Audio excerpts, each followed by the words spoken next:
ভোরবেলা ওই বাড়ি থেকে ফোন এসছে, মানুর বাপির কাছে আমার মা ফোন করেছে। ও আমাকে কিছু না বলেই ডেকে তুললো, বলল ওঠো ওঠো ওই বাড়িতে যাব। আমি তো লাফ দিয়ে উঠলাম, কেন, কি বৃত্তান্ত, কি হয়েছে। তো তারপরে আমি মাকে আবার ফোন করলাম।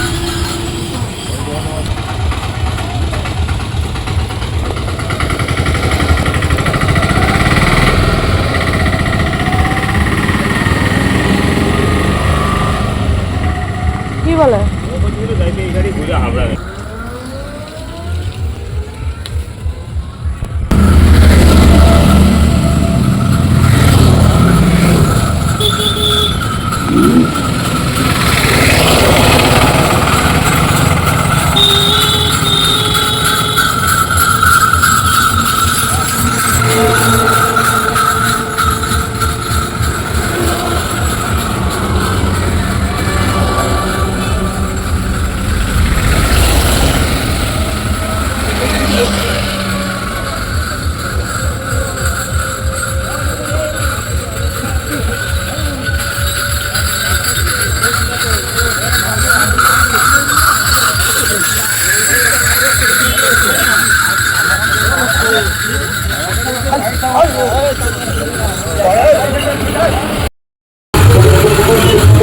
কাল রাত 10টার পরের থেকেই এরকমভাবে দেখো লোক যাচ্ছে আমাদের মানে হালিশহর ঘাটের থেকে জল নিয়ে আমাদের শিববাড়িতে সারা রাত, আর আজকে সারা দিন যাচ্ছে। তো আমাদের এই কলোনিতে, আমাদের তো এটা হাঁসপুর বাড়ি, আর কলোনি পাশের গ্রাম হচ্ছে কলোনি, তারপরে জলেশ্বর। তো ওরা প্রত্যেক বছর কিছু না কিছু থিম বানায়, কোনোবার শিব পার্বতী, কোনোবার কিছু না কিছু বানায়। তো এইবার হচ্ছে এই যে এই শিব ঠাকুর এটা বানিয়েছে। তো ওরা এই যে হালিশহর কালকে গেছিলো বক্স নিয়ে, আমি গানের জন্য ভয়েসগুলো কেটে দিয়েছি। তো আমরা এই যে দেখো এখানে সব জায়গায় জায়গায় বসছে, ওরা সারা রাত হেঁটেছে। তো আর এইবার এত লোক নানান জায়গার, উড়িষ্যা, বিহার। শুভ সকাল বন্ধুরা, সকলে কেমন আছে? আসলে সকলে ভালো আছে, আমি মোটামুটি আছি। তো দাঁতের যন্ত্রণায় কথাই বলতে পারছি না, এত দাঁতের যন্ত্রণা করছে, ঢোকও পর্যন্ত গিলতে পারছি না, জানিস, ঢোকও পর্যন্ত গিলতে পারছি না। তো ওই তো ঢোকও গিলতে পারছি না, এত দাঁতে যন্ত্রণা করছে। এদিকে পুরো ব্যথা, সাইড শেষ হয়ে যাচ্ছে। তো হঠাৎ করে সকালবেলায় ফোন এসছে যে বাবার অবস্থা খুব খারাপ। যে কী হয়েছে বলো। বাবা অনেক দিন ধরেই, মানে আজকে প্রায় আমাদের বাড়ি আসলো না, আগের সপ্তাহে দেখলে তো, তার আগের থেকেই বাবা বিছনা অবস্থা খুবই খারাপ, মানে বিছনা শয্যা হয়ে গেছে। তো বাবাকে ধরে ধরে ওই ফিজিক্যাল থেরাপি করাতে নিয়ে যায় প্রত্যেক দিন বিকালবেলা। তো আমি আর ভিডিওতে কিছু টলিনি, এই আমারই সমস্যা। এবার বললাম না, এই যে অনেকেই আমাকে কমেন্ট করে যে বাবাকে তুমি দেখতে যেতে পারো না। তারপরে যখন মামা চলে গেল, দেখো আমার সমস্যাটা, এই যে আমার তো কালকে ভেলোরে তো যেতেই হবে, টিকিট কাটা, অ্যাপার্টমেন্ট সব নেওয়া হয়ে গেছে, হরমোনের ডাক্তার দেখবে। আমি কথাও বলতে পারছি না, তাও মানে আস্তে আস্তে বলছি। আজকে 2 দিন ধরে আমার বিশাল শরীর খারাপ, কারণ আমি তো সবার জন্য করতে করতে করতে করতে নিজের কথা কোনো সময় ভাবি না যে আমার হিমোগ্লোবিন কত থাকে। আমিও তো একজন থ্যালাসেমিয়া ক্যারিয়ার, যে আমার হিমোগ্লোবিন কত থাকে, শরীরটা দুর্বল হয়ে যায় মনে, জানি না কেন এখন, মানে আমি কিন্তু যেরকম খাওয়ার দাওয়ার আমি সেরকমই খাই, কিন্তু শরীরটা কেন ফুলে যাচ্ছে জানি না। যাই হোক, এইবার ডাক্তারটা দেখিয়ে এসে তারপরে সব ব্লাড টেস্ট আমি করব। কিন্তু আমার যদি সক্ষম হয়, আমি যতক্ষণ পারি সবার জন্য করার চেষ্টা করি। যদি না পারি, সেই মামা যেদিনকে মানে চলে যায়, তারপরে আমি একটা ভিডিও দিয়েছিলাম, ভিডিওটা ডিলিট হয়ে গেছে। তো মানে ভিডিওটা পোস্ট করার সঙ্গে সঙ্গেই নেগেটিভ কমেন্ট, যে বেঁচে থাকতে যাওনি, বেঁচে থাকতে আমি মামার বাড়ি যাইনি দেখতে। মামা যখন হসপিটালে ভর্তি ছিল সেই সময় আমিও কলকাতায় মেয়ের হচ্ছে রক্ত মানে ভেনি সেকশনের জন্য আমিও কলকাতায় দৌড়াদৌড়ি করেছি। কিন্তু আমার এই যে মা ফোন করেছে, তোমাদের আজকে রাজীব ভাই আছে বলে ও বেরিয়ে গেছে, কিন্তু আমার তো দেখো ভোরবেলা মানে হ্যাঁ না হলে তো আমার যেতেই হতো, কিন্তু আমারও তো এইগুলো যে যন্ত্রণায় আমারও তো ফেটে পড়ছে। এবার আমি যদি না দাঁড়াতে পারি, আমি কি করে যাব? হয়তো এর জন্যই আমি সব কাজে পারি না, কিন্তু যতটুক পারি, বিশ্বাস করো আমি যতটুক পারি, মানে এই বাড়ি ওই বাড়ি 2 বাড়ি আমি করার চেষ্টা করি, যে আমার বাবা মার আমি একটা ছেলের মতন হয়ে কাজ করার চেষ্টা করি। যদি না পারি, আমি যদি সক্ষম, আমার মেয়েটাও তো অসুস্থ, তাই না? তো আমি হচ্ছে যতক্ষণ পারি, যে বলে না মানুষ ছেলে জন্ম দিলেই ছেলে হয় না, কিন্তু তো আমি একটা ছেলের কাজটাই করার চেষ্টা করি বা করি। আমি যেটা ভিডিওতে হয়তো তোমাদের বলি না, শুধু যে ছেলে জন্ম দিলে যে ছেলে হয়, ছেলে হয় না, মেয়েও ছেলে হয়। তো যতটা পারি সব দিক দিয়ে চেষ্টা করি করার, সেটা শুধু আমার মনের ভিতরেই আছে, বলি না। হ্যাঁ, তো যেমন শ্বশুরকেও যতটা ভালোবাসি, বাবা তো জন্ম দিয়েছে, বাবাকে তো ভালোবাসবই, তাই না? তবু করার চেষ্টা করি। দেখো আকাশ পুরো অন্ধকার, মনে হচ্ছে এখনই বৃষ্টি তো হয়েই যাচ্ছে। আমি ভাবছিলাম ও থাকলে তাও একটু গ্যাস ম্যাসগুলো একটু বের করে দিত, রান্না বান্না করতাম। পুরো অন্ধকার হয়ে গেছে আকাশটা, এখন আমার সব একা একাই করতে হবে। মানে আমি উঠে দাঁড়ানোর মতন আমার ক্ষমতা নেই, এখনও ব্যাগটা গোছানো হয়নি। তো যেই দুটো মানে যারা আর কি নেগেটিভ কমেন্ট করে, কারণ আমারও তো সংসার, আমার পরিস্থিতি সব দেখতে হবে। আজকে ও আছে বলে ওরা পাঠিয়ে দিলাম, না হলে আমার যেতে হতো, মেয়েটা কার কাছে থাকতো, ব্যাগ গোছানো হয় নাই। কালকে এরকম সময় তো পুরো ব্যাগটা রেডি করে বেরিয়ে যেতে হবে, 5টা বিকালবেলা 4:30 5টার সময় বেরিয়ে যেতে হবে। তার মধ্যে আজকে তো সোমবার, এই হচ্ছে যাচ্ছে সব জল নিতে। না আজকে কেউ কোনো গাড়ি ঘোড়া পাবে, কিচ্ছু পাবে না। মানুষ যখন 5-এ পড়ে, 6-এ মনে হয়, হ্যাঁ 6-এ, আমি কিন্তু স্কুলে বলিনি মানু থ্যালাসেমিয়া ছিল। এরকম 15ই আগস্ট সোমবার ছিল সকালবেলা, মানু 15ই আগস্টে গিয়ে মাথা ঘুরে পড়ে গেছিলো। তাড়াতাড়ি করে ম্যাডামরা হসপিটালে নিয়ে গেলো, তখনই ওরা জানতে পেরেছিল যে মানু থ্যালাসেমিয়া। না হলে আমি কোনো সময় বলতাম না কাউকে যে আমার মেয়ে বিটা থ্যালাসেমিয়া মেজর, আমি কাউকে বলতাম না কোনো সময়। তখনই স্কুলে জানতে পেরেছিল। সেই সময় আমি স্কুলে যাওয়ার জন্য এইদিকে মেয়েকে নিয়ে ওরা হসপিটালে চলে গেছে, গাইঘাটা হসপিটালে। আমি এখান থেকে কিছুই যেতে পারছি না। তারপরে শিববাড়ি গেলাম, শিববাড়ির থেকে জলেশ্বর মোড়, জলেশ্বর মোড় থেকে গাইঘাটা। কারণ এই যে আজকের দিনে এরা যে এত পয়সা মানে আজকের দিনটাই ইনকাম করবে, এই সব শিববাড়ি, হাসপুর টু শিববাড়ি, তার বেশি যাবে না। দেখো কি পরিমাণে সব মানে লোক যাচ্ছে। সবাই বলছে মানে এত ভক্তর দল, মানে তারকেশ্বরের থেকে নাকি এখন বলে জলেশ্বরে বেশি হচ্ছে। আমাদের দোকানে আলোচনা করছে, দেখো কি পরিমাণে যাচ্ছে, মানে সব বিহারি টিহারি সব। তো চলো, হ্যাঁ সবাই বলছে তারকেশ্বর থেকে নাকি এখন জলেশ্বরে এইসব আমাদের দোকানের সামনে আলোচনা করছে। তো চলো ভিডিওটা কন্টিনিউ দেখতে থাকো, অনেকক্ষণ কথা বললাম তোমাদের সাথে।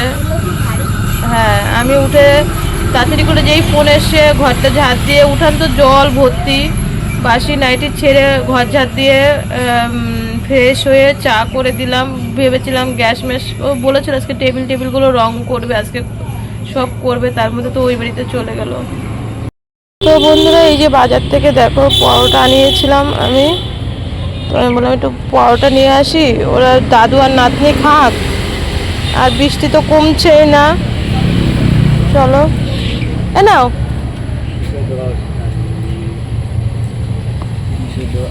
তো বাবাকে দিয়ে আসলাম, মানুকেও দিলাম। গ্যাস ট্যাস সব বের করবো এখানে। তো এই যে এখানে দেখো সব রান্নারটা গুছিয়ে নিয়েছি। এদিকে দোকানদারিও করছিলাম, কথা বলতে তো একদমই ভালো লাগছে না। ওষুধ খেয়ে নিলাম অনেক অ্যান্টিবায়োটিক দিয়ে সব কিছু, আর অ্যান্টিবায়োটিক খাওয়ার পর আমার না শুধু ঘুমই পাচ্ছে আর ঘুম পাচ্ছে। তো রান্নাতে হবে নিরামিষ, এই যে সোয়াবিনের তরকারি করব। পাট শাকগুলো বেছে নিলাম, মানুকে ঘরে কিন্তু মাস্টারমশাই পড়াচ্ছে। আমি এইদিকে এই যে বাইরে সব করে নিলাম। আর বৃষ্টি তো মানে অনবরত হয়েই যাচ্ছে, আজকে তার বৃষ্টি বন্ধই হচ্ছে না। তো বন্ধুরা, এই মাস্টারমশাই মাত্র গেল, এদিকে ভাত বসিয়ে দিয়ে এসছি। দোকানে কত লোক আইছে, রানি আইছে, আমি একটাও কথা বলিনি। মাল নিয়ে পরে ভিতরে ঢুকে গিয়ে আমি আবার টাকা দিয়েছি। তো জিরাডল খাইনি, অ্যান্টিবায়োটিক 3-4 রকমের ওষুধ তোমাদের দেখানো হয়নি। কালকে যে ওষুধ আনা হয়েছে শুধু দাঁতে যন্ত্রণার জন্য 184 টাকার ওষুধ দিয়েছে। এত জিরাডল খাওয়া তো ভালো না। আর দেখো মুখটুকু কেমন ফুলে গেছে, মানে ওষুধ খেয়েছি কখন, ঢোকই গিলতে পারছি না। তো ধীরে ধীরে তো কথাও বলতে ইচ্ছা করে না দোকানে। আর উনি তো চলেই যায় একটু পর পরে, কলোনি যায় মাল আনতে। আর হচ্ছে এদিকে রান্নাও করছি, দোকানও দেখছি, ভাত ফুটছে গ্যাসে। তো রান্নাঘরের লাইটটাও পর্যন্ত দিইনি, মাস্টারমশাই ঢুকে গেছিলো। এই মাস্টারমশাই এখন বেরোলো, তাই এসে তোমাদের সামনে একটুখানি ভিডিও করছি। মানে আমার মনে হচ্ছে কি সত্যি ওর বাপি যদি আজকে বাইরে না থাকতো, পরোটা খেয়েছে, আমি একটা খেয়েছি আর একটা রয়েছে। মেয়ে ওই চা দিয়ে রুটি খেত ওরা, আমি আজকে রান্নাই করতাম না, আমি মাথায় তুলতে পারছি না, মনে হচ্ছে কি আমি এখানে ধারণ দিয়ে শুয়ে থাকি, শুয়ে ঘুমাই। অ্যান্টিবায়োটিক খেয়েছি, এখন শুধু ঘুমই পাচ্ছে আর ঘুম পাচ্ছে। ওর বাপি না থাকলে বাড়িতে আমার মেয়ে মুড়ি চা পাউরুটি দিলে ও তাই খেয়েই থাকতো। আমার মেয়ে লক্ষ্মী আছে, আর লক্ষ্মী ঠাকুর কি করছে আবার। ওর হচ্ছে মানে আজকে সোমবার না, বড় মেলা বইছে, ওর হচ্ছে মেলায় যাওয়ার ব্যারাম উঠছে, আর কিছুই না এর জন্যে। আর বৃষ্টি দেখ হয়েই যাচ্ছে, তোর ব্যাগ আমি তুলে আবার ব্যাগ হচ্ছে এখানে মেলে রাখছি, ব্যাগ বারান্দায়, বৃষ্টি হয়েই যাচ্ছে। ভাত এদিকে হয়েই গেছে, অনেক পরে ভিডিওটা শুরু করলাম। এই দেখো এখানে পাট শাকের বড়াও হয়ে গেছে, পাট শাকটাও কিন্তু হয়ে গেছে। এখন শুধু সোয়াবিন রান্না করব। তো বৃষ্টিতে ভিজে ভিজে করছি তো, আর বাইরে কতগুলো বাসনও ছিল, রান্না করতে করতে বাসন টাসন সবই মেজে নিয়েছি। কারণ ক্যামেরা আমার কে ধরে দেবে, মানু তো বৃষ্টিতে ভিজতে পারবে না, ওর বাপিও নেই। তো ক্যামেরাটা আমি কোথায় রেখে মানে ভিডিও করব। আমার খুবই অসুবিধা হয় এই বর্ষার দিনে, ভিডিও মানে শ্যুট করা অসুবিধা হয়, কেউ ধরে দিলে ঠিক আছে। এবার আমার তো কলপাট টলপাট তো সবই তো বাইরে, তো বাইরে ভিজে ভিজে এই যে কাজ করছি, আবার এসে একটু রান্নাও করছি। তো তোমাদের সাথে অল্প একটু একটু করে সব কিছুই শেয়ার করছি। আর ভালো তো লাগছেই না, দাঁতে যন্ত্রণা, মাথা যন্ত্রণা, শরীর কেমন জানি জ্বর জ্বর লাগছে। এখনও ব্যাগটা কিছু গোছানো হয় নাই, কি খাবারপত্র নেব না নেব। এই মুহূর্তে কি টিকিট ক্যান্সেল করা যায় বলো? দুপুর বন্ধুরা, এখন বাজে 1:15, অনেক আগেই স্নান হয়ে গেছে। এখন আবার বড়াগুলো গরম করলাম। তো বাবা মনে হয় স্নান করবে না, হাত পা ধুয়ে গেল, তো কলে এসে তো বলছে কি সেই গ্রান বেরিয়েছে যে নিরামিষ সোয়াবিন করলাম। তো এই দেখো বড়াগুলো আবার গরম করে নিয়ে আসলাম, পাট শাকের বড়া আর কাঁচা লঙ্কার সাথে। আর এই যে হচ্ছে একটু পাট শাক, মানে একটা সবজি দিয়ে দুটো করেছি। আর এই দেখো সোয়াবিনটা, মানু বলছে মা সেই গন্ধ বেরিয়েছে। তো এই দেখো পাট শাক মানে কি বলতো, ঢেকে দিয়েছি তো উপরেটা, মানে কেবলই কড়াইতে আবার এসে আবার তরকারিটা গরম করে গরম মশলা দিলাম হচ্ছে, এর জন্য উপরে মানে ইয়েটা তেলটা লেগে রয়েছে। তেল তো একদমই অল্প দিয়েছি, আর টমেটো বাটা দিয়েছি। আমি কিন্তু পুরো কাঁচা লঙ্কা দিয়ে, আমি মানুর বাপিকে এর জন্য রান্না করতে দিই না, ও গুঁড়ো মশলা ব্যবহার করে, আর আমি মেয়ের জন্য গুঁড়ো মশলা ব্যবহার করি না। যতই বলুক লঙ্কার গুঁড়ো দেয়, আমি ঝাল খেতেই পাই না। আর আমার ঝাল হোক বা না হোক, আমার ব্যাস কাঁচা লঙ্কা। আমার দেখো কালকে না পরশু দিনকে লঙ্কা রেখেছে, সব লঙ্কা আজকেই শেষ। মানে আমি যাই খাবো কাঁচা লঙ্কা, যা খাবো কাঁচা লঙ্কা মতন জিনিস কোনো জিনিস নেই। তো এই কারণে আমি ওই মানুর বাপি খুব কম আসলে আমি রান্নাই করতে দিই না, কারণ ও গুঁড়ো মশলা ব্যবহার করে। আমি ভাবি যে আমার কষ্ট হোক, আমি নিজেই রান্না করব। তো চলো হচ্ছে খাওয়া দাওয়া করি। এক ক্যামেরায় করলাম, এই যে গুঁড়ো গরম মশলাটা মাত্র দিয়েছি, তো ঘি দিইনি, অনেকে ঘি দেয় সোয়াবিনে, আমি দিই না। আর এই যে ব্যাক ক্যামেরায় দেখলাম, আমাদের ঘরে যদিও আলু কম। আর এই যে পাট শাক। তো বন্ধুরা, এই যে ভিডিও আপলোডে বসিয়ে এখানে দোকানের সামনে বসে আছি। এখন বাজে 3:15 বাজে। আর মেলায় তো লোক যাচ্ছে দেখি, বৃষ্টির মধ্যে মানুষ কী করে যে মেলায় যায় কে জানে, বৃষ্টি হয়েই যাচ্ছে। তো আমি ভিডিও আপলোডে বসিয়ে এখানে বসেই রয়েছি। এখন একটু দাঁতে ব্যথাটা কমেছে, তাই মানে ভালো লাগছে। যতক্ষণ দাঁতে ব্যথা হয় আমি একটু কথাও বলতে পারি না। আজকে মানে দোকানদারি করেছি মুখ বুঝে বুঝে, কোনো কথাই বলিনি। তো এখন একটু দাঁতে ব্যথাটা কমেছে বলে এই রাস্তায় বসে রয়েছি। আর লোক কি পরিমাণে যাচ্ছে, অটো টোটো। আর দেখো ঠিক আমরা ভেলোরে যাওয়ার আগের মুহূর্তেই আকাশটা মাঝখানে 2 দিন কি সুন্দর গেল, আর এখন দেখো বৃষ্টি মানে থামছেই না, আর আকাশ তো পুরো অন্ধকার হয়ে রয়েছে। শুভ সন্ধ্যা বন্ধুরা। মানু এই যে সন্ধে দিল, বৃষ্টি তো কমছেই না কিছুতে। তো ওর বাপি এসে আবার বাজারে গেল। দেখো মানুকে আবার এখনই পড়াতে আসবে, এর জন্য এখানে জামা কাপড়ও ছাড়াতে পারছি না। মানু বলে কি তোমার কি যাওয়া টাওয়ার মা ইচ্ছা নেই ভেলোরে? চলে গেলে কেন? তোমার কি ভেলোরে যাওয়া টাওয়ার ইচ্ছা নেই? ব্যাগটা এখনও গুছাচ্ছ না? অন্যবার 2 দিন 3 দিন আগেই তোমার ব্যাগ গুছানো হয়ে যায়, আজকে কোনো ব্যাগই গুছাচ্ছ না। তো বাবার হচ্ছে 5টা থেকে ডাক্তার, এখনও মার ফোন দেখি বন্ধ। তো মানুর বাপি বাড়ি এসছে, আর ভাল লাগে না কিছু। তোর বাপি এখনো চিড়ে টিড়ে কিছুই ভাজা হয়নি গো, সারাদিন বৃষ্টি। তারপরে ওর বাপি বাজারে গেছে, পাতা আনা হয়নি, মানে খাওয়ার পাতা আনা হয়নি, ট্রলিও বের করা হয়নি, ব্যাগও বের করা হয়নি। বললাম না, আমার এই যে আবার এই দিক দিয়ে ঝিলিক পাচ্ছে। ওষুধের ঠোঙাগুলো বাইরে রয়েছে, তোমাদের দেখাতাম কত রকমের ওষুধ দিয়েছে। অ্যান্টিবায়োটিক খাচ্ছি তো, আর মানে বেবুর ঘুম পাচ্ছে, অ্যান্টিবায়োটিক খাচ্ছি আর বেবুর ঘুম পাচ্ছে। সেই ভিডিও পোস্ট করে এসে 3:30টার সময় শুয়েছি, উঠেছি তখন মানে ওর বাপি ফোন করেছে, প্রায় 5টার দিকে উঠে গেছি। তখন ওর বাপি এসে আসার পরে তারপরে স্নান খাওয়া দাওয়া করলো। এখন তো প্রায় 6:30 বাজেই, বাজারে গেছে। তা গিয়ে আবার ফোন করলো যে কি কি নেব। আমি বলে দিলাম যেটা যেটা লাগবে, আর আমি বললাম যা খাবার দাবার নেবা টেনে তাই নেবা, কালকার টাইম পাবা কোথায়। ব্যাগ গুছাতাম, মানুষ সন্ধ্যেতে বলছে কিরে রূপা, মনে হচ্ছে যেন এবার যাওয়ার ভাবসাব নেই, যেতে ইচ্ছা করছে না। যেতে ইচ্ছা না করলেও তো যেতে হবে। তো মাস্টারমশাইটা পড়িয়ে যা কখন আসে কি জানি, এই হচ্ছে আর একজন কখন আসবে, কোনো দিন 6টা কোনো দিন 8টা। তো মাস্টারমশাই পড়িয়ে গেলে তারপরে মানো একটু তপুদারে ফোন কর, দাদা কখন আসবে, 6টায় তো আসার কথা ছিল, 6:30 বেজে গেছে। তুই একটু ফোন কর, বল দাদা আমাদের ব্যাগ ম্যাগ গুছানো রয়েছে, আজকে 3 দিন ধরে এরকম, বল যে আজকে ছাড়া কালকের থেকে তো পড়া টড়া সব বন্ধ, একটু ফোন কর। মাস্টারমশাই পড়িয়ে গেলে তার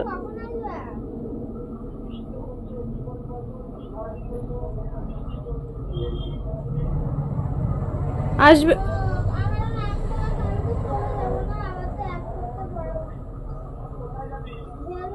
জানো না তুমি 1 সপ্তাহ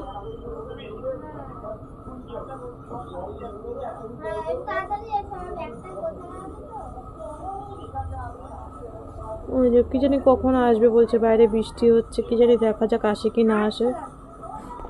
তোমাদের সাথে কথা বলার অনেক পরে মাস্টারমশাই এসছে পড়াতে। তো পড়াচ্ছে প্রায় 7:15 দিকে এসছে। আর এই যে চা করলাম, মানুর বাপি বলছে মুড়ি দিয়ে খাবে, আর বাবাকে মানুর বাপি বাজারতে টোস্ট বিস্কুট নিয়ে এসেছিলো, তো টোস্ট বিস্কুট আর চা দিয়ে আসলো। আর আমরা মুড়ি, এই তো ঠোঙার মধ্যে অল্প কটা মুড়ি নিয়ে এসে বারান্দায় বসে দুজন মিলে মুড়ি আর চা খেলাম। তো বন্ধুরা মানুকে এই যে পড়িয়ে গেল, ওই যে ওর বাপি ওখানে কারেন্টের কাজ করছে, ওই যে সারাদিন তো টাইম পাইনি। তো হচ্ছে মানুর বাপি ওই যে কারেন্টের কাজ করছে। আর এই যে বাজার থেকে নিয়ে এসে বলছিল খিচুড়ি করো, তো খিচুড়ি করব না, কটা ভাতই করব, সোয়াবিন আছে, বড়া ভাজা আছে, যে মিষ্টি কুমড়া টমেটো সিদ্ধ দিই, আর খিচুড়ি মিচুড়ি আজ ভাল লাগছে না, বাইরে বৃষ্টি হচ্ছে। তো এখনও ব্যাগ ম্যাগ গুছানো হয়নি, 8:30 বেজে গেছে। মাস্টারমশাই ঘরে ছিল, কি করব। তো ওই ওর বাপি কারেন্টের কাজ করছে।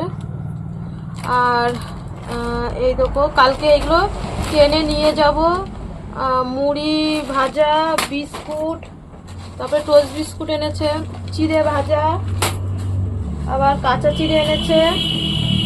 ঘরে ডুম বলি না, একটা ডুমে ভিডিও করতে অসুবিধা হয়, অন্ধকার, তো আবার দামি একটা ডুম আনছে। এখন ভাবছে হোল্ডার খারাপ, তো মানে বাবাকে তোমাদের মানে কি বলবো, বাবার মাজার হাড় পুরো ফেটে গেছে। আমাদের বড় ঠাকুরের পুজোয় যাওয়ার আগেই বাবার হচ্ছে দে বিস্কুটটা, তো বাবা পড়ে গেছিল মাঠে, তখন বাবা বুঝতে পারিনি, তারপরে ব্যথা ব্যথা ব্যথা ব্যথা এক্সরে করে দেখে ফেটে গেছে। এবার আমাদের তো রিটার্ন টিকিট, যাওয়া আসা তো 2 মাস আগেই টিকিট আমাদের কাটা হয়ে গেছে। তো মা বলছিল আমাদের সাথে গিয়ে বাবার অপারেশনের ব্যাপারে। এবার দেখো কমসে কম সিএমসিতে তো ডেট পাওয়া যায় না, নারায়ণীতে করলেও 2 লাখ টাকা। তা মা বললো তাহলে 3-4 মাস পরে, টাকাটাও তো জোগাড় করতে হবে, 3-4 মাস পরে অপারেশনটা করি। আমি বললাম ঠিক আছে। মা খালি বললো একটু রাজীব রে বলবি, কারণ ও তো দীর্ঘ 10 বছর ধরে, আর মার অপারেশনও নারায়ণীতেই হয়েছিল, যে ও শুধু আসবে, যে সে আসবে, ওইটা ওই সব নিয়ে আমি পয়সা না দিতে পারি, কিন্তু আমি গায়ে খাটনি করে, আমি আর কি গায়ে খাটনি করে দেবে, ও চলে আসবে, ও 10-15 দিন কাজ কামাই করবে, অসুবিধা হবে না, আমি এই কথা বলেছি, যেইভাবেই হোক সংসার চালাবো। তা যাই হোক, তার মধ্যে বাবা এই যে আজকে বৃষ্টিতে পড়ে গেছে উঠানে, বললাম না বাসি বিছনায় ফোন এসছে। আমার মা তো অতটা বোঝে না, ওর ফোন দিয়ে কয়দিন আমি, আমার ফোনে রিচার্জ ছিল না বলে, ও বাড়ি আসার পরে ওর ফোন দিয়েই ফোন করতাম, তা ওর নাম্বার সামনে থাকে বলে ওর ফোনেই ফোন করে। তো ওর ফোনে ও সকালবেলা কথা বলে আমাকে, ও উঠে গেছে, বৃষ্টি হচ্ছে আমি উঠিনি, আমার যন্ত্রণা করছে, শরীর ভালো না থাকলে উঠবো কি, আর জানি ও আছে হাতে হাতে করবে, আমি হচ্ছে লেটে উঠলেও আমার অসুবিধা নেই। তো ওর ফোনে ফোন এসে ও আমার ফোন করে বলছে মা হচ্ছে ফোন করে কান্নাকাটি করছে, বাবার পড়ে গিয়ে লেগেছে, অবস্থা খারাপ, তাড়াতাড়ি যেতে বললো। তো আমি তাড়াতাড়ি লাফ দিয়ে উঠেই বাসি নাইটি ছেড়ে বাসি ঘর দিয়ে মানে ঝাঁট দিয়ে ওর ফোনটা একটু চার্জে বসিয়েই একটু চা করে দিলাম। ও খেয়ে 6:30টার মধ্যে চলে গেল। তারপরে এখন রিপোর্ট এসে এক্সো করেছে, অন্য ডাক্তার দেখিয়েছে। বাবার এই জায়গাটা পুরো ভেঙে নাকি খনখান হয়ে গেছে। এখন প্রায় 8:30 বাজে, মা বাজার থেকে এখন বাড়ি ঢুকলো। টোটো পাচ্ছিল না, আমাদের বাড়িটা অনেক ভিতরে, তোমরা তো দেখেছো। তো গিয়ে আমাকে ফোন করলো যে এই জায়গাটা পুরো ভেঙে পুরো মানে গুঁড়ো গুঁড়ো হয়ে গেছে। এবার বলছে আজকে রাত্রেই ভর্তি করতে হবে, অপারেশন করতে হবে স্বাস্থ্যসাথী কার্ডে। এবার আমাদের গাংনাপুর বাজারে একটা ফার্মেসি আছে, তারক ফার্মেসি নাম করা। তো বলছে ওই ফার্মেসির ওই দাদা বলছে কাকিমা তুমি স্বাস্থ্যসাথী কার্ডে করো না, সাকসেসফুল হবে কি না হবে, এখন কি করবে না করবে। মা বলছে তুই আর রাজীব কালকে চলে যাবি, তোরা থাকবি না, কি করবে না করবে কি বলতো। আমার বাবার প্রচন্ড খাওয়াই ঘাটতি তো অবশ্যই আছে। বাবা যখন 2 পড়াশোনা করতো তখন স্কুল থেকে নিয়ে এসে নাকি লাঙল ঘাড়ে দাদু তুলে দিয়েছে, সে থেকে আমার বাবা আজও খাটে। তাই আমরা দুজন এখানে আলোচনা করছি। দেখো আমার বাবা শুধু ছেলে ছেলে ছেলে ছেলে চিন্তা করে করে করে করে যখন বড় ঠাকুরের পুজো হলো, ও বলে আমি ভিডিওতে বাবাকে দেখে আমার কষ্ট হচ্ছে। দেখি আমার বাবার তো টানের রোগ আছে, গ্যাস নিতে হয়। আমাদের বংশে সবারই টানের রোগ আছে, মানে বাবা কাকাদের সবার টানের রোগ, দাদুদেরও ছিল। তো বাবা হাঁপাচ্ছে, তোমরা আমার ভিডিওগুলো দেখবে। আমি যখন বড় ঠাকুরের পুজোয় গেছি, বাবা এরম করে কুদালটা নিয়ে এরম করে ধরে রয়েছে। ও আমার ভিডিও দেখে বলে কি বাবারে দেখে আমার এত কষ্ট হচ্ছে। সেই হিসেবে জানো আমরা এখানে আলোচনা করছি। আমার শ্বশুর বাবা অনেক সুখী, অনেক। কারণ কি বলতো, আমার বাবা না ছেলেদের চিন্তা করতে করতে, এখনো আমার বাবা 66 বছরে যা খাটে, আমার শ্বশুর এক সিকিও কাজ করে না। আমার শ্বশুর বাবা মর্নিং ওয়াক করে, গরম জল করে দিই, ডিম সিদ্ধ। তোমরা বলতে পারবে আজকে 1.5 বছর ধরে আমার ভিডিও দেখে যে রূপা শ্বশুরের প্রতি, বরং ওনার ছেলেদের, শুধু ছোট ছেলের কথাও বলছি না, ওনার ছেলে বৌমাদের পরিস্থিতি খারাপ, কিন্তু আমার শ্বশুর বাবার শরীরে এক ফোঁটাও রোগ নেই। আমার এই যে এখন ফেটে যন্ত্রণায় চিন্তায় আমার পুরো শরীর ব্যথা যন্ত্রণা করছে। ওনার অন্য বৌমাদের হাই সুগার, তারপরে ওনার মানে কি বলবো, আর এক ছেলের তো মানে তার তো শরীরে বিশাল রোগ, হ্যাঁ কিছু বলার নেই। বরং আমার শ্বশুর বাবার কোনো সংসারের কোনো টেনশন চিন্তা নেই। ও আরো তুমি কেবলই বলছিলে না আমার বাবা সুখী, ওই দেখো ও নিজেই বলে ক্যামেরায়, ও তো ক্যামেরায় আসতে চায় না, বলে আমার বাবা অনেক সুখী, কোনো টেনশন নেই। আর ছেলেদের যে করে দিতে হবে চিন্তা ভাবনা কিচ্ছু নেই। শুধু এই বাড়িটুকুই আমাদের 2 ছেলেকে সমান সমান দিয়েছে, ওরটাও বিক্রি করে ফেলেছে মেয়ের ট্রিটমেন্টের জন্যে। আর হচ্ছে সমান সমান ভাগ করে দিয়েছে। আর আমার বাবার এখনও চিন্তা শুধু ছেলেদের গুছিয়ে দেবো গুছিয়ে দেবো গুছিয়ে দেবো। তো আজকে আমার ভিডিওর মাধ্যমে আমি যদি একটু তোমাদের রাজীব ভাইয়ের নামে যেটা আমার সাথে করে, অশান্তি করে, আমি যদি একটু ভিডিওতে বলি, ওরে ফোন করে বলে আজকে তোমার বউ কি বলেছে শুনেছো। আর আজকেও আমি ভিডিওটা ছাড়ছি, আমার বাবার যে অবস্থা খারাপ, বলেছে আজকে রাত্রিরেই ভর্তি করে অপারেশন করতে বলেছে। এখন আর কেউ আমার বাবার আর খবর নেবে না, কিন্তু মোড়ে সুমুর পাবে না সব সম্পত্তি নেওয়ার জন্যে। আমি যদি আমার ভিডিওটা পুরো দেখে থাকো, আমি কোনোদিন আমাকে যদি কেউ সম্পত্তির লোভ বলে বা অহংকার করে না, আমি বলি কি কিসের অহংকার করো, আজ আসি কাল চলে যাব, এইসব সম্পত্তি সব পড়ে থাকবে।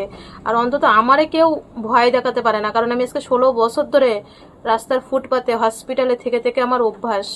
এবার তোমরা বলো আমি কি করে টিকিটটা ক্যান্সেল করি। আমার কালকেই টিকিট, আর মেয়ের আমি এত কষ্ট করে এই যে ভিক্ষা, সবার থেকে ভিক্ষা করে মেয়ের ইঞ্জেকশন নিচ্ছি। আমার ইঞ্জেকশন পরশুদিনকেই শেষ হয়ে যাবে, মানে কালকে ট্রেনে উঠবো, পরশুদিন রাত্রিবেলায় শেষ হয়ে যাবে। আমি অর্ডার করিনি, আমি জানি ওখানে গিয়ে আমি ইঞ্জেকশন নেব। আমার পরশুদিনকে রাত্রিবেলায় ইঞ্জেকশন শেষ হয়ে যাবে, আমি অর্ডারও করিনি। আমি জানি স্যার কি বলে হরমোনের এই যে কালকে ওর 6 মাস কমপ্লিট হবে। টিকিট আমাদের 3 জনেরই টিকিট হয়ে গেছে, ও তো আমাদের সিটে যাবে। এবার টিকিট ক্যান্সেল করলে ½ টাকা দেবে। এবার তোমরা বলো আমি কি করব। এবার এখন আমি বাবার বলেছে আজকে রাত্রিরেই মানে ভর্তি করতে, কি ডিসিশন নেবে মা বুঝতে পারছে না। মা বলছে তুই থাকবি না, রাজীব থাকবে না, তোরা 2 জন থাকলে আমার সাহস থাকে, মা একা কি করবে।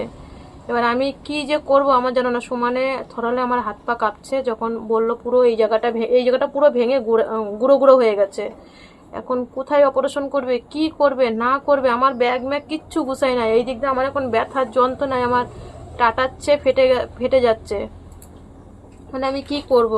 তো এই যে মাঝে মধ্যে কমেন্ট আসে, তখন আমি ভাবি কি, আর আমি কি করি না করি না আমি সেটা তোমাদেরকে বলিও না, মিথ্যা কথা বলবো না। একটা সময় যেমন শ্বশুর জামাইয়ের জন্য করেছে, জামাই যতটা পারে চেষ্টা করে, শরীর দিয়ে বলো, আমার কাছে তো আর পয়সা করি নেই যে আমি সামর্থ্য লাখ লাখ টাকা দেব। হ্যাঁ, মেয়ে হয়ে তো মা বাবার দায়িত্ব অবশ্যই নিতে হয়, কিন্তু আমার তো তোমরা তো দেখোই, আমি ভিক্ষা করে মেয়ের ট্রিটমেন্ট করি, আমার তো কিছু নেই যে আমি দেব। তার মধ্যেও আমার কাছে যদি 50 পয়সা থাকে আমি সেইটা দিয়েই চেষ্টা করি, সেইটা দিয়েও চেষ্টা করি, হয়তো আমি ভিডিওতে বলি না, বা মা বাবার আমি মেয়ে হয়ে যেটুকু কর্তব্য আমি করি করি তো কি বলবো, এর থেকে আমার মনে হয় যেন কি জানো, এই দুনিয়ায় না এবার ছেলে সন্তান, আমার মনে হয় যেন কি ছেলে সন্তান এবার সবাই কি সমান। তোমাদের রাজীব ভাইয়ের বাবার যদি একটু আমি নুনেতে চুন খুশি না, আমার একদম কাঠ খুলে ছাইড়ে দেবে, কাঠ খুলে ছাইড়ে দেবে। যদি এদিকে ও ও যদি গন্ডগোল করবে সেই বেলায় দোষ নাই, কিন্তু আমার গন্ডগোল করার অধিকার নেই। আর আমরা বউরা গন্ডগোল করিও না, খারাপ ভাষা দিও না কোনো সময়। আজকে 1.5 বছরে তোমরা বলতে পারবা যে রূপা শ্বশুরের এইটুক জায়গায় অযত্ন হয়েছে, 3 বেলায় গরম গরম রান্না। ও বলে তো আমার বাবা অনেক রাত সুখে আছে, আমরা এত সুখ পাবো না, সত্যি বলছি। মনে যেন ওনার আগে ওনার ছেলে বৌমাদের যা সংসারের হাল টানতে টানতে আমরাই না শেষ হয়ে যায় আগে আগে, আমাদের যা শরীরের পরিস্থিতি হয়ে যাচ্ছে টেনশন নিতে নিতে। তো আর কি বলবো, এখন আমার ব্যাগ ম্যাগ গুছানো কিচ্ছু হয়নি, টলি মলি বের করিনি, রাত্রে কখন রান্না করব। এখন মা সব জায়গায় ফোন করুক, তারপরে সিদ্ধান্ত নিক। আমি ওই মানে অনেকে বলে না এই সম্পত্তি আমার আমার, আমি কয়ে দিই কি, আমি আমার বাবারে একদম ডাইরেক্ট ভিডিওতেও বলে দিচ্ছি যে আমি এখনই লেখে পড়ে দিই, মানে বলে দিচ্ছি যে তোমার ওই এক চুল ভাগ আমি আনতে যাব না। তাও সম্পত্তির গরিমা বা অহংকার আমি অন্তত করি না, কারণ যদি ভগবান দেয় খেটে করব, না দেয় এইভাবেই যে কটা দিন বাঁচি চলে যাব। তখন কি করব আমরা, জানো না, আমাদের কোনো কাজ হাতে উঠছে না, এখনো বাইরের লাইট লাগানো হয় নাই। ও এখন কালকে সকালবেলা ও যাবে কি না, কি ডিসিশন নেবে রাত্রের মধ্যে, ওরা এখন মা কাকা কি করবে। আমি কইছিলাম দামি ডুম আনতে, এটা তো 270 টাকা দামি না, কইছিলাম বড়, আর এইটা বেশি, যেটা ছিল ওইটা বেশি না না এও বেশি। অন্ধকার অন্ধকার লাগতেছে না, কোথায় সারা ঘর পরিষ্কার হয়ে গেছে, অন্ধকার। ওই ঘর ওইটা তো টিনের জন্য, এদিকে আরো যদি চাপাই দিয়ে ঘরও চাপাই দেবে। আমি কইছিলাম একটা বড় ডুম ভিডিও করার বড় জন্য। এটা অনেক তো, এই আগেরটা কত ছিল? আগেরটার থেকে এটা পাওয়ার বেশি। তো এই যে মানু দেখো এখন ব্যাগ গুছাচ্ছি, ইঞ্জেকশন দেবো, তার আগে আমি বললাম বাবা ব্যাগটা গুছিয়ে কমপ্লিট কর। তো আমি শোকেস থেকে সব জামা কাপড় বের করলাম মানুর আর আমার। যদিও দেখো মানে এক মঙ্গলবারে আমরা ট্রেনে উঠবো, আর এক মঙ্গলবার দিন কিন্তু আমরা বাড়িতে পৌঁছে যাব। তো বললাম বাবা দুটো দুটো করে অল্প করে নে, আর মানুর তো একটু বেশি লাগেই, কারণ ছেড়ে এসে ধুয়ে দেবো যদি ওইদিকে বৃষ্টি হয়। তো আবার পরের দিন ডাক্তার আছে, রোজ আমাদের আর কি হসপিটালে যেতে হবে। তো আর তো সময় নেই, টিকিট ক্যান্সেল করার মতনও সময় নেই, হাতে মাত্র কয়েক ঘন্টা বাকি রয়েছে। তো যেতে তো হবে, এইদিকে তো ইঞ্জেকশনও নেই, ট্রেনেই শেষ হয়ে যাবে, ওই একটা প্রবলেম। হরমোনেরও প্রচণ্ড টেনশনে রয়েছে, কি বলবে ডাক্তার না বলবে, আর ভালো লাগছে না। তো লাস্ট অনেক রাত্রিবেলা ডিসিশন নেওয়া হলো বাবাকে নিয়ে কি করবে। তো সেই সময় আর ভিডিও করা হয়নি। তো চলো বন্ধুরা, ভিডিওটা যেখানে শেষ করছি, সকলে ভালো থেকো, সুস্থ থেকো, দেখা হচ্ছে কাল বিকেল ঠিক 5টায়।